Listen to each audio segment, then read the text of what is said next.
warahmatullahi wabarakatuh. Waalaikumsalam warahmatullahi wabarakatuh. Oke, apa kabar hari ini? Alhamdulillah. Oke, baik. Kalau begitu, kita masuk lagi di pertemuan ke-6. Ya, ini pertemuan kita yang ke-6. Jadi lagi satu pertemuan untuk ke-8-nya, ya. Oke, nah sebelum kita masuk ke materi, mohon untuk kedua kelas silahkan untuk menyiapkan kelas terlebih dahulu. Siap.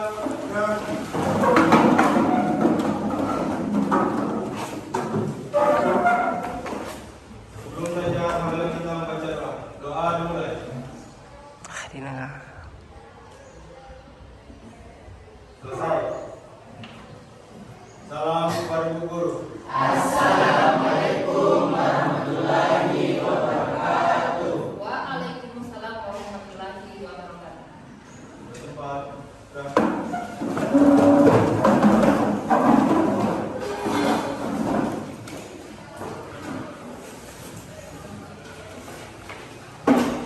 Ini kata dulu namanya Alim,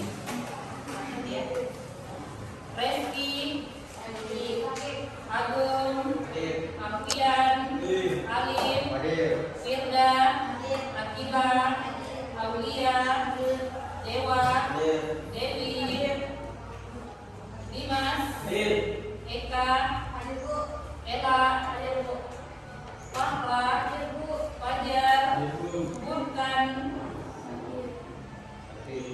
Imelda, Indi, Carmila, Fahlil, Rasdi, Wahyu, Nabil, Asmiato, Norsyatika, Reski Amanda, Tuti Irianti, Firna, Adnan Fauzan, Juniarti, Resa, sakit. Oke, berarti ada berapa bagian yang sakit? Ada 2, 3, 4. Oke, kita masuk di materi. Nah, materi kita hari ini yaitu kasus pelanggaran hukum. Oke, nah pelajaran kita minggu lalu apa coba? Siapa yang masih ingat? Oke, silakan coba Ella. Iya, peran lembaga penegak hukum. Iya, siapa tadi yang termasuk lembaga penegak hukum? Jaksa. Yang kedua, hakim. Boleh. Kemudian, kemudian pengacara atau advokat. Iya, kemudian apa lagi? Lagi satu.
kalian akan melakukan presentasi.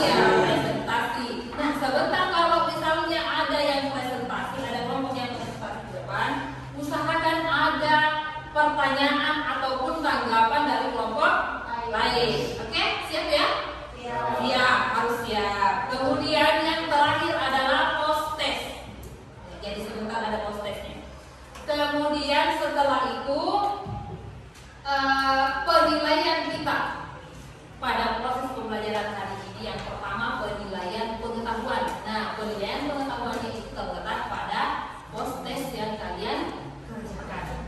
Kemudian penilaian sikap. Penilaian sikap yaitu sikap kalian, bagaimana kalian menghargai teman kalian pada saat mengerjakan LKPD. Kemudian sikap kalian selama proses pembelajaran, apakah ada yang menyimpang atau tidak, itu semua ada penilaiannya. Kemudian penilaian keterampilan atau biasa disebut dengan penilaian apa? Psikomotorik. Ya, penilaian psikomotorik itu terletak pada saat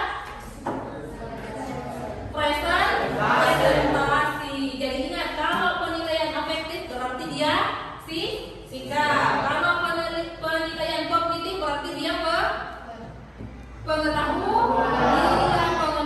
Kalau penilaian psikomotorik berarti dia penilaian keterampilan. Oke, tujuannya kalian melakukan diskusi kelompok. Apa tujuan pembelajaran kita pada materi kasus pelanggaran hukum? Ya. Nah, tujuan kita mempelajari materi kasus pelanggaran hukum yang pertama yaitu agar kalian mampu menganalisis berbagai kasus pelanggaran hukum. Iya, setelah kalian menganalisis sebentar LKPD-nya, diharapkan nanti kalian juga mampu menganalisis kasus-kasus pelanggaran hukum yang ada di luar sana. Ya. Kemudian yang kedua, setelah kalian belajar tentang kasus pelanggaran hukum, kalian diharapkan dapat mengevaluasi kasus pelanggaran hukum. Jadi itu tujuan kita mempelajari kasus pelanggaran hukum. Nah, apa kira-kira manfaatnya? Ya, apa manfaat kita mempelajari kasus pelanggaran hukum? Kita bisa mengetahui apa saja kasus pelanggaran hukum. Oke. Jadi setelah mempelajari kasus pelanggaran hukum, menurut Ella manfaat yang dia peroleh adalah Ella dapat mengetahui apa-apa saja yang termasuk kasus pelanggaran hukum. Kemudian kalian juga dapat membentengi diri bahwa ini adalah hal-hal yang termasuk pelanggaran hukum. Jadi itu dapat meminimalisir terjadinya kasus pelanggaran hukum. Oke. Kalau begitu kita masuk di materi. Ya, tujuannya sudah tadi, jadi kita lanjut. Ya, coba kalian perhatikan gambar di atas. Ya. Coba, Pausan, gambar apakah yang tampil di depan ini, Pausan? Oke? Ya, kira-kira gambar apa yang Pausan lihat dari gambar tersebut? Bahwa yang sedang mengendarai motor. Oke, apa lagi yang terlihat dari kacamatanya Andika? Iya, anak sekolah yang sedang berboncengan. Iya. Kemudian siapa lagi namanya? Suci. Iya, dari kacamatanya Suci, dari gambar di atas, apa yang kau lihat? Anak sekolah yang membawa Oke, anak sekolah yang membawa motor atau mengendarai motor padahal dia masih di bawah umur. Kalau Dimas, coba Dimas, dari kacamatanya Dimas. Ya. Apa? Betul sekali, dia memakai helm. Nah, dari semua kacamata Pausan, Suci, kemudian Andika, kemudian tadi satu Dimas. Nah, pelanggaran hukum apa yang dilanggar oleh anak-anak tersebut? Betul sekali, pelanggaran hukum lalu lintas.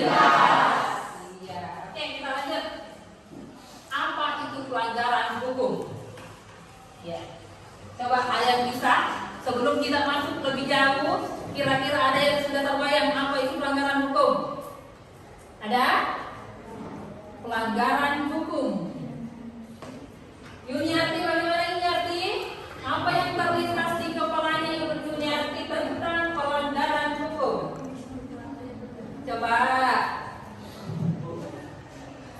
Oke, silakan. Pausan, pelanggaran hukum.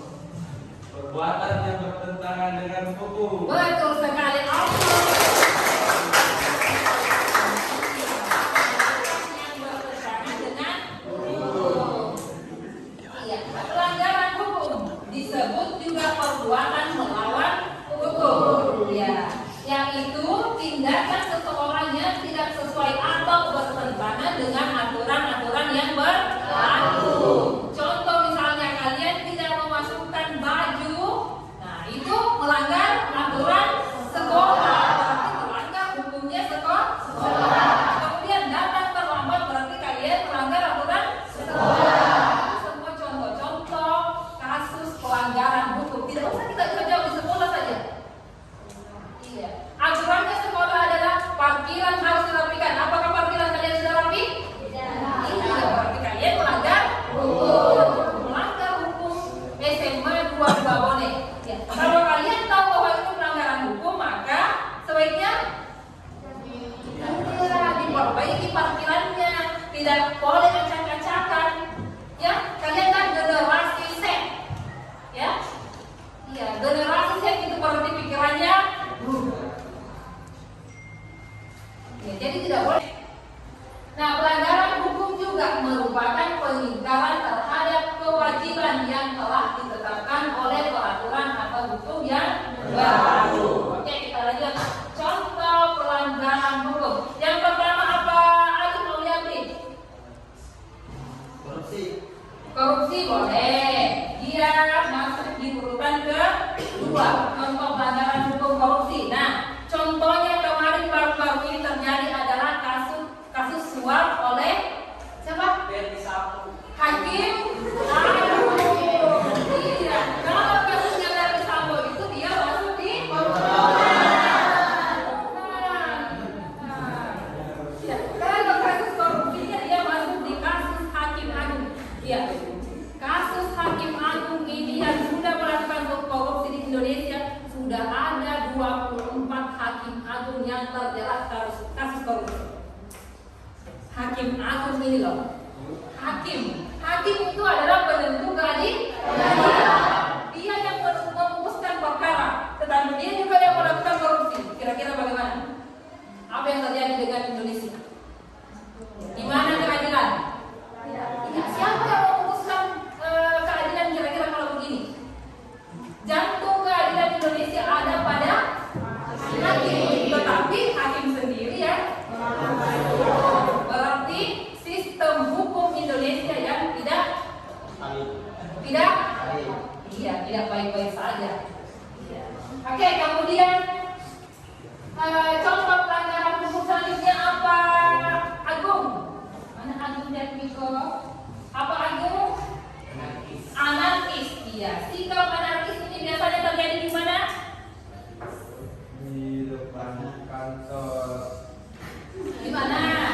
Ya, biasanya tindakan anarkis ini terjadi pada saat ada kegiatan demo. Ya, kalau ada kegiatan demonstrasi, tadi contohnya adalah yang sampai sekarang belum selesai.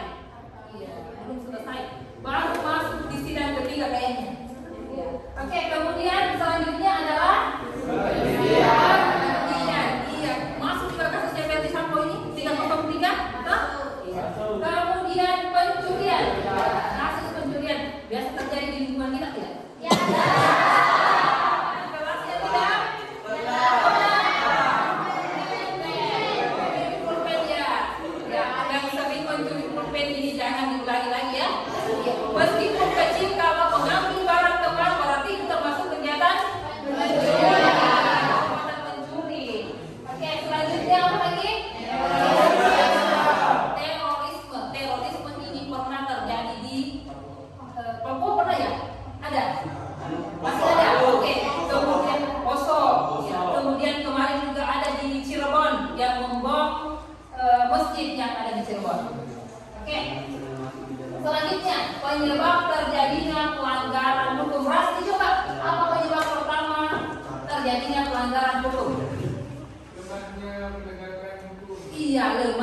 penegakan hukum. Nah, siapa ini yang termasuk penegakan hukum, penegak hukum? Polisi, kemudian hakim, jaksa, advokat, hakim. Bagaimana kinerja di kacamata kalian kinerjanya polisi? Masih kurang melayani. Ya, masih kurang melayani. Kemudian kalau kinerjanya hakim bagaimana di kacamata kalian? Hakim. Bagaimana? Menurut kacamata kalian kinerja hakim Indonesia ini bagaimana? Ya, contoh kasusnya sudah terjadi, sudah ada 24 hakim yang melakukan korupsi. Nah, kira-kira bagaimana ini kacamata kalian tentang hakim, kinerja dari hakim? Buruk, baik, bagaimana? Buruk, iya buruk. Contohnya apa kemarin di kasusnya Hakim Agung, ya? Jadi itu menandakan bahwa kinerja hakim itu buruk. Kemudian penyebab yang kedua, coba dibacakan undang-undang. Pelanggaran dianggap sebagai pelanggaran. Iya, penyebab terjadinya kasus pelanggaran yang kedua itu adalah karena pelanggaran itu sudah dianggap sebagai hal biasa. Contoh misalnya kalau ada laki-lakinya di sini yang mengeluarkan baju, dia menganggap wah biasa gini, ganteng gak kalau keluar baju. Padahal itu melanggar aturan. Kemudian selanjutnya rendahnya kepatuhan hukum dalam masyarakat. Selanjutnya contoh perilaku yang bertentangan dengan aturan di lingkungan keluarga. Coba Amanda. Coba Amanda bacakan contoh perilaku yang bertentangan dengan aturan di lingkungan keluarga. Satu. Kurang jelas? Oke, kalau begitu yang di depan adalah coba bacakan. Mengabaikan perintah orang tua. Oke, yang pertama mengabaikan perintah orang tua. Yang kedua, mengganggu kakak atau adik yang sedang belajar. iya, mengganggu kakak atau adik yang sedang belajar. Ya, kemudian yang ketiga, Ibadah tidak tepat waktu. betul sekali, ibadah tidak tepat waktu. Kemudian yang keempat, Menonton tayangan yang tidak boleh ditonton oleh anak-anak. iya, menonton tayangan yang tidak boleh ditonton oleh anak-anak. Berarti itu melanggar aturan ya. Ingat, kalian ini tidak boleh menonton hal-hal yang iya. Kemudian yang kelima, Nonton TV sampai larut malam. ya, menonton TV sampai larut malam saja termasuk contoh perilaku yang bertentangan dengan aturan. Bagaimana kalau kalian main game sampai subuh? Ya, iya, itu sudah melanggar aturan keluarga. Tidak ada orang tua yang menginginkan anaknya untuk main game sampai subuh. Ada? Tidak ada pastinya. Hah? Iya. Jadi kalau kalian tahu bahwa ini melanggar aturan orang tua, tidak usah dilakukan lagi, terutama laki-lakinya ini. Iya. Biasanya sampai jam berapa kalau melakukan game? Jam 1, jam 2, Jam sampai 10. jam 10. Kalau jam 10 masih pagi. Kemudian selanjutnya, contoh perilaku yang bertentangan dengan aturan di lingkungan sekolah. Coba tulis. Yang pertama apa? Menyontek ke sekolah. Iya, menyontek ketika ulangan. Ya, jadi jangan lagi menyontek. Itu termasuk korupsi. Korupsi apa? Korupsi kecil. Iya, itu termasuk korupsi.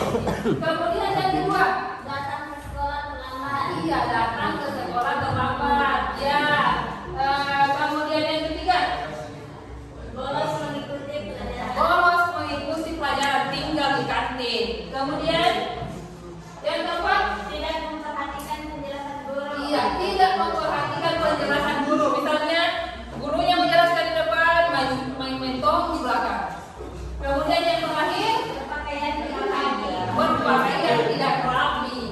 Artinya tidak masuk baju itu melanggar aturan. Kemudian yang terakhir di lingkungan masyarakat, bangsa dan negara. Oke, Aulia Abdi coba. Mangkir dari tugas ronda malam. Mangkir dari tugas ronda malam. Kemudian yang kedua, Tidak mengikuti kerja bakti dengan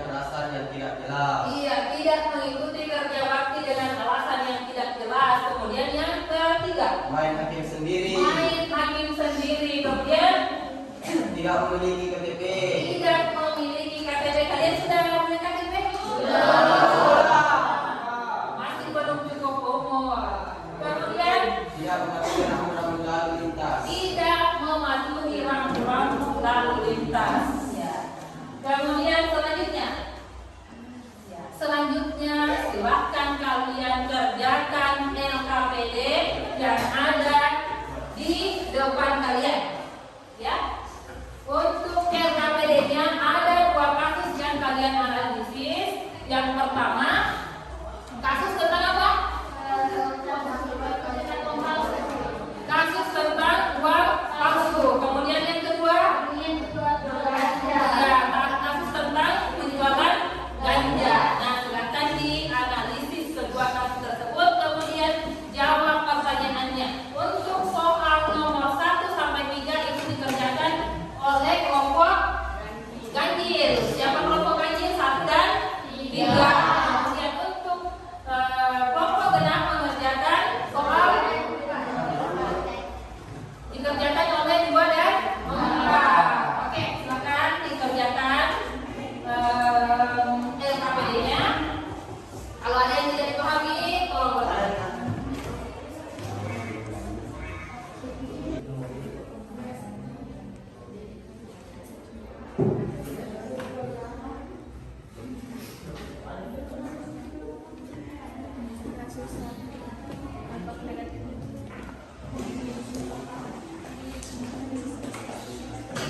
Gimana? Ada yang susah? Tidak ada, aman. Aman ya. Oke. Ada yang tidak dipahami? Aman.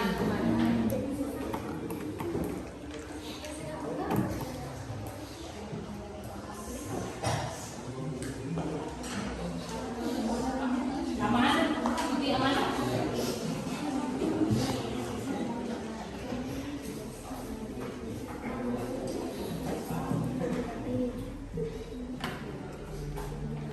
Sudah selesai semua? Sudah. Kalau begitu saatnya kita presentasi. Oke, untuk presentasi yang pertama adalah kelompok 1. Ya, silakan kelompok 1 maju ke depan mempresentasikan hasil analisis dari LKPD yang telah kalian kerjakan.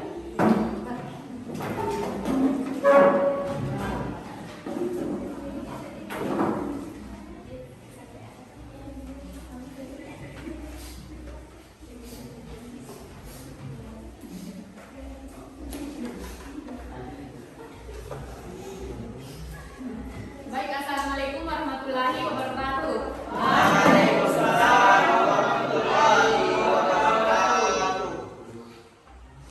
Baik, kami di sini akan mempresentasikan hasil kelompok kami mengenai kasus pelanggaran hukum, yaitu konsultan bangkrut cetak uang palsu dan berniat jual ganja ABK diringkus polisi di Penjaringan. Perkenalkan, nama saya Yuniarti. Saya Nama saya Gede Tiko. Nama saya Muhammad Sabil. Nama saya Fitriani. Nama saya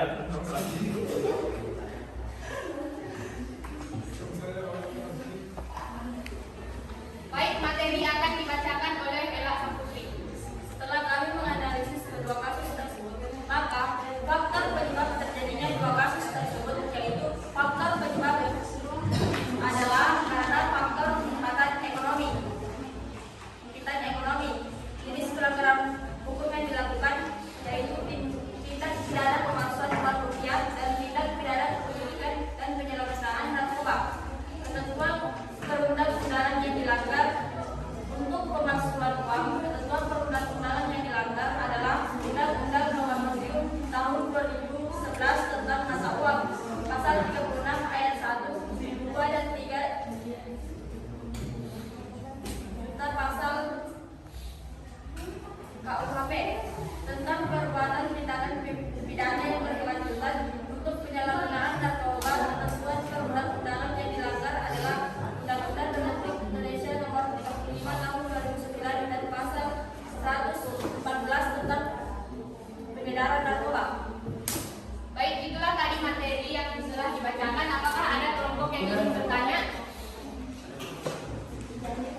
mengenai bagaimana cara mengatasi agar tidak terjadi pelanggaran hukum dari kedua kasus tersebut. Baiklah, saya akan menjawab pertanyaan dari kelompok kedua. Solusi untuk mencegah terulangnya kasus tersebut adalah meningkatkan taraf kesejahteraan masyarakatnya, meningkatkan kualitas pendidikan, serta minimalisir kesenjangan masyarakat sehingga setiap masyarakat Indonesia dapat lebih mudah untuk menjauhi dan menghindari kedua kasus tersebut. Baiklah, terima kasih atas jawaban yang telah diberikan. Sekian dari kelompok kami. Assalamualaikum warahmatullahi wabarakatuh. Baiklah, sekian presentasi dari kelompok kami. Mohon maaf bila ada kekurangan. Wassalamualaikum warahmatullahi wabarakatuh. Waalaikumsalam warahmatullahi wabarakatuh. Sedikit aplaus untuk kelompok.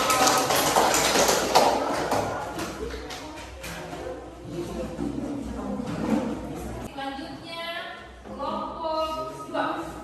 Kelompok 2 silakan maju ke depan untuk melakukan presentasi.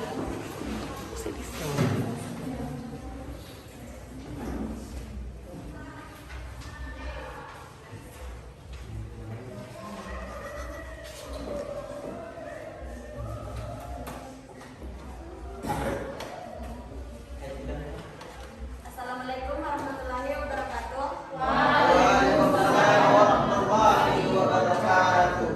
Kami dari kelompok 2 ingin mempresentasikan hasil diskusi kami tentang konsultan bangkrut, cetak uang palsu dan berniat jual ganja, anak buah kapal diringkus polisi di penjaringan. Sebelum Natulai membacakan materi kami, diskusi kami, kami akan memperkenalkan diri. Perkenalkan, Mas Erwin Ranti. Nama saya Muhammad Fadilah Ika. Nama saya Dimas Saputra. Nama saya Hilda. Nama saya Dewi Nukramara. Nama saya Farhana Delia. Dengan ini nanti lain dipersilakan kembali. Setelah kami menganalisis kedua kasus tersebut, maka sanksi yang kemungkinan akan diterima pelaku. Sanksi yang kemungkinan akan diterima pelaku pemalsu uang adalah penjara maksimal 10 tahun dan denda maksimal 10 miliar. Dan untuk pengedar pengguna uang palsu maksimal 15 tahun penjara dan denda maksimal 50 miliar. Sanksi yang kemungkinan akan diterima pelaku pengedar narkoba adalah penjara minimal 5 tahun maksimal 20 tahun atau bisa dijerat dengan hukuman mati. Solusi untuk mencegah terulangnya kasus tersebut adalah dengan meningkatkan taraf kesejahteraan masyarakatnya, meningkatkan kualitas pendidikan, serta meminimalisir kesenjangan masyarakat sehingga setiap masyarakat Indonesia dapat lebih mudah untuk menjauhi dan menghindari kasus di atas. Dampak negatif dari kasus tersebut. Dampak negatif dari konsultan bangkrut cetak uang palsu. 1. Terjadi inflasi. 2. Terjadi kesenjangan sosial semakin lebar. Ketiga, mempengaruhi suplai uang. Yang keempat, uang berkualitas baik akan digantikan oleh uang yang berkualitas buruk. Dampak negatif dari berniat jual ganja. Anak buah kapal diringkus polisi di penjaringan. Kedua, banyak korban yang akan kecanduan jika sering membeli. Baiklah, itulah hasil diskusi dari kelompok kami. Apakah ada pertanyaan dari kelompok lain? Kalau tidak ada, sekian dari kelompok kami. Assalamualaikum warahmatullahi wabarakatuh. Waalaikumsalam warahmatullahi wabarakatuh. Oke, aplaus untuk kelompok 2.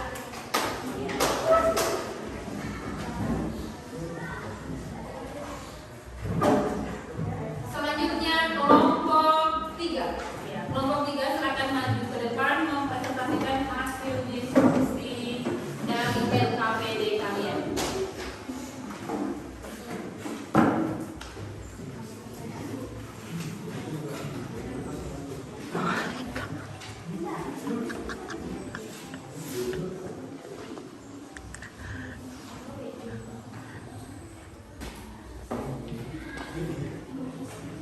Assalamualaikum warahmatullahi wabarakatuh. Waalaikumsalam warahmatullahi wabarakatuh.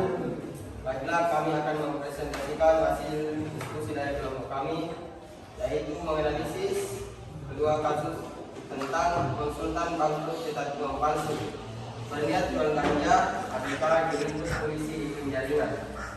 Sebelum kami membacakan hasil diskusi, kami akan memperkenalkan diri terlebih dahulu, yaitu saya Arif Aliabdi, saya Dewan Tasyam, Saya Cassandra Sisi. Saya Bayani. Saya Aulia. Saya Firmaisia. Saya Juara Sakana. ya silakan ya boleh. Setelah kami melakukan analisis terhadap kedua kasus tersebut, maka faktor penyebab terjadinya dua kasus tersebut adalah karena faktor himpitan ekonomi. Jenis pelanggaran hukum yang dilakukan adalah tindak pidana pemalsuan uang rupiah dan tindak pidana kepemilikan serta penyalahgunaan narkoba. Ketentuan perundang-undangan yang dilanggar untuk pemalsuan uang yaitu Undang-Undang Nomor 7 Tahun 2011 tentang mata uang dan Pasal 36 ayat 1, 2 dan 3 junto Pasal KUHP tentang perbuatan tindak pidana yang berkelanjutan. Kemudian untuk penyalahgunaan narkoba, ketentuan perundang-undangan yang dilanggar adalah Undang-Undang Republik Indonesia Nomor 35 Tahun 2009 dan Pasal 114 tentang pengedaran narkoba. Apakah ada pertanyaan? Yes. Kalau tidak ada, sekian hasil diskusi dari kelompok kami. Saya akhiri dengan ucapan wassalamualaikum warahmatullahi wabarakatuh.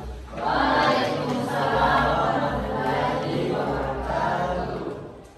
Oke, aplaus untuk kelompok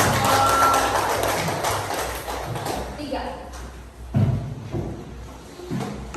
Ya, selanjutnya kelompok terakhir, kelompok 4. Silakan maju ke depan untuk mempresentasikan hasil diskusi kalian.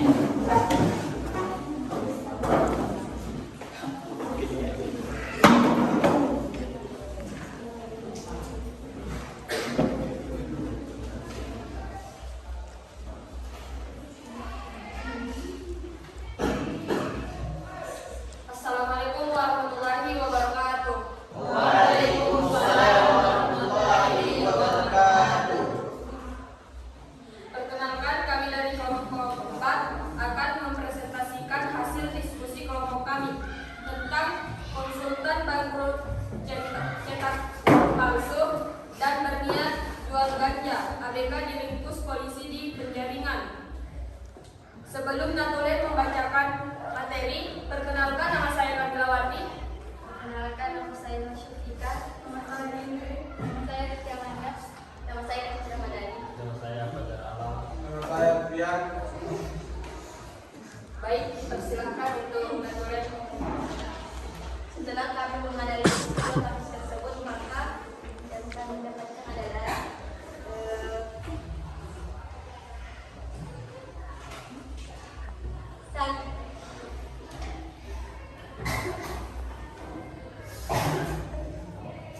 sanksi yang kemungkinan akan diterima pelaku.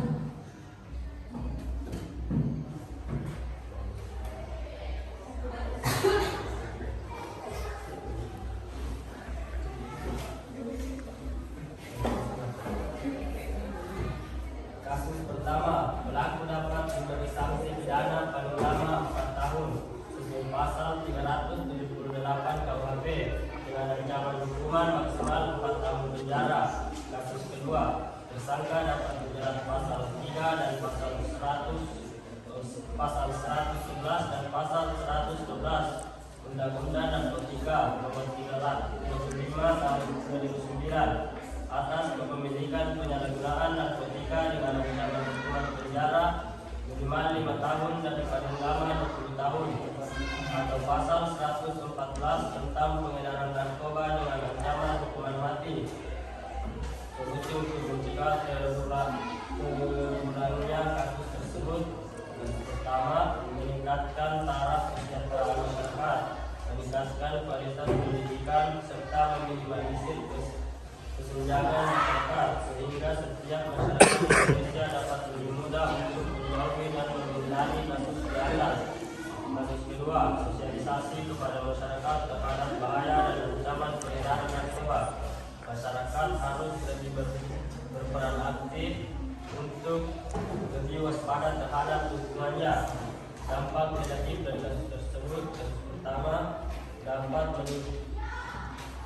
dapat mengikat secara individual, tetapi bisa juga mengaruhi skala yang lebih besar karena dalam jumlah yang banyak dapat menimbulkan inflasi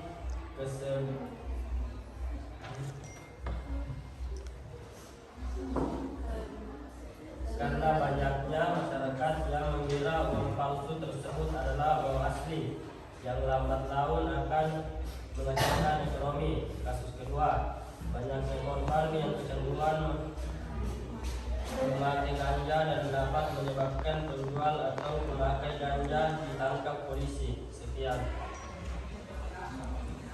Itulah tadi hasil diskusi dari kelompok kami. Apakah ada pertanyaan? Ya. Baiklah, saya akan memberikan pertanyaan kepada kelompok 4. Yaitu, menurut kalian, apakah sanksi yang telah diberikan sudah sepadan dengan pelanggaran yang telah dilakukan? Apakah sanksi yang diberikan kepada pelaku kedua kasus tersebut sudah sepadan? Itu pertanyaan dari kelompok 3.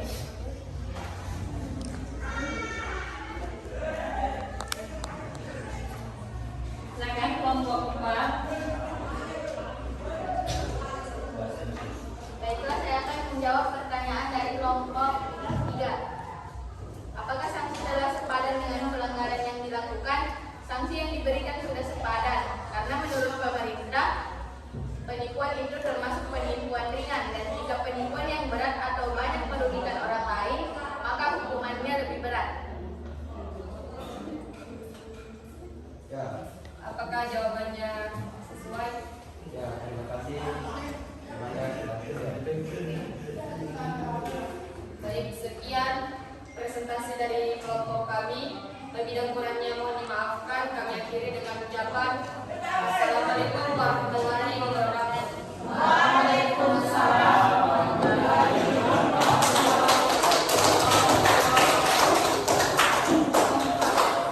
Iya, kelompok evaluasi untuk semua kelompok rata-rata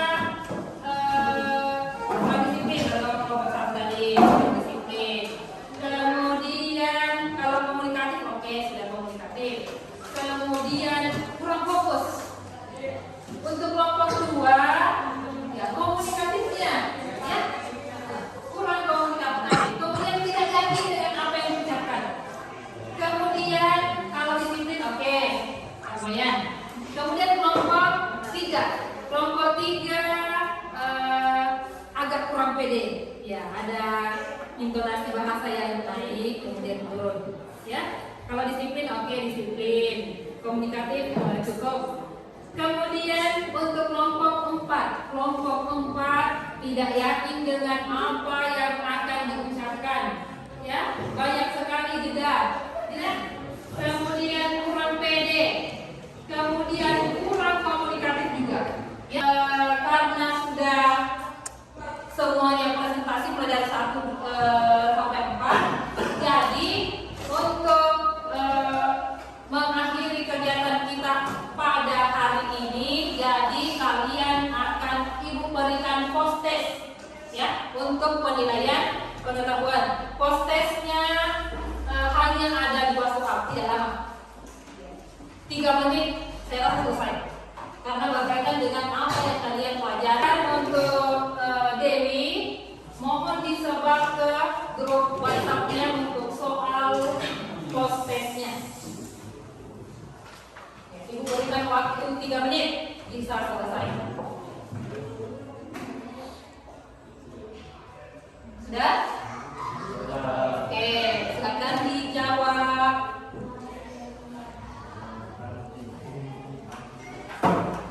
Oke, sudah selesai semua Mas Teddy ya? Sudah.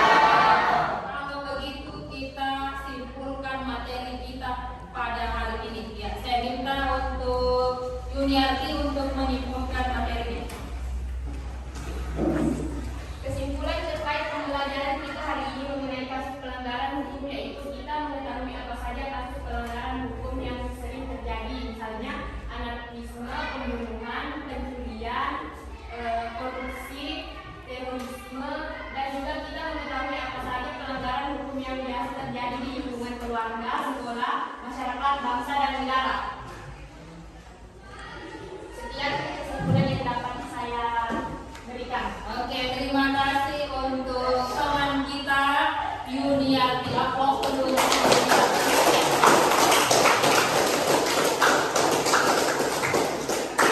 Jadi materi kita hari ini sudah selesai. Untuk materi selanjutnya adalah sanksi pelanggaran hukum. Tadi kita sudah melihat tentang kasusnya. Jadi selanjutnya adalah sanksinya lagi. Kalau ada pelanggaran berarti ada sanksi. Oke, saya minta kepada ketua kelas untuk memimpin doa selanjutnya. Setelah belajar, mari kita membaca doa dulu.